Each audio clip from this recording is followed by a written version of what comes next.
I did it. I punch needled a pillow directly onto a pillowcase without having to sew one. That was my goal. I just recently got started punch needling. I saw some punch needle pillows kind of like this online that you could order customized, and they would just be sent to you and they're adorable. But I just thought, well, I would kind of like to do that myself. It looked like a fun hobby to learn.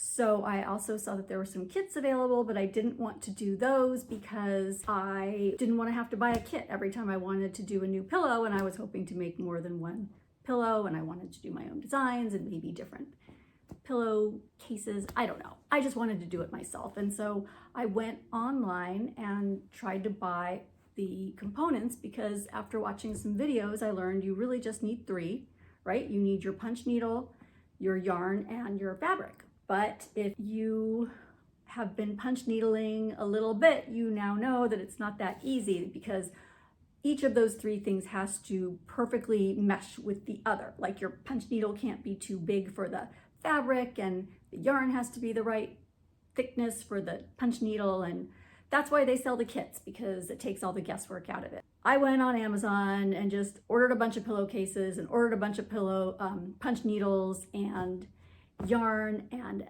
I finally cracked the code. Maybe it wasn't so hard for you, but I was just so excited that I got to make a pillow without sewing it. So here is what you need if that's what you want to do. So first of all, I got the Ultra Punch. I tried a few, but this is the one that suited this particular project best. It comes with 3 size needles, and I use the large, and I tend to punch on number 3. As far as yarn, you can use embroidery floss like this, or a ball of yarn. This doesn't come in a lot of colors, but if you just need one color like this, this is a lot more economical and I think a little easier to work with. This brand is Aunt Lydia's, but I think the important thing is not so much the brand, but the size thread. There's a size thread and a weight thread. It's a size 3, and the weight is 1, and it's super fine. And I won't go into all the details about yarn because there's a ton, but that's what works for this.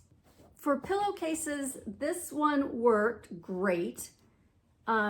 It looks like a rustic, almost like a burlap, but it's actually very soft.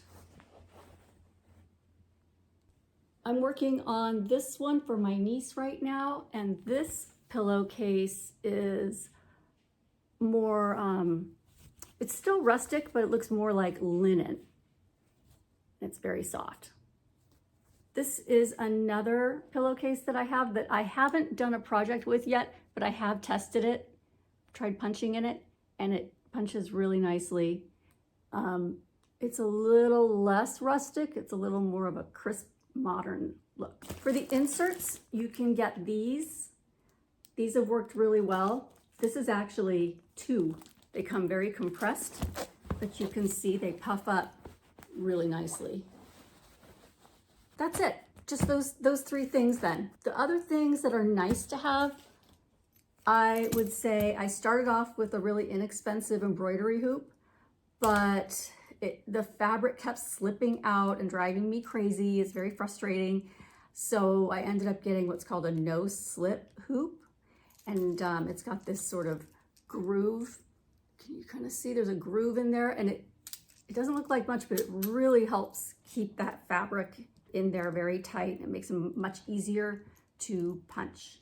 That's a 7-inch one, and I've got a 9-inch one on the way, because the 9-inch one fits well right inside, so that you can just keep this whole thing in your hoop and you don't have to do like this part of the design and then the lower part later. The other thing that's nice to have, don't need to, but made it a little easier, is this water-soluble fabric marking pen to trace your designs onto your fabric. I used a pencil and that worked fine, but it got a little hard to see, especially when you stretch your fabric really tight in your hoop. And this blue really pops and makes it nice and easy. And you just drip some water on it when you're done and it just disappears. So that's it. I was excited that I finally got to make what I set out to make without sewing anything. Hopefully that helps and you can too. Good luck.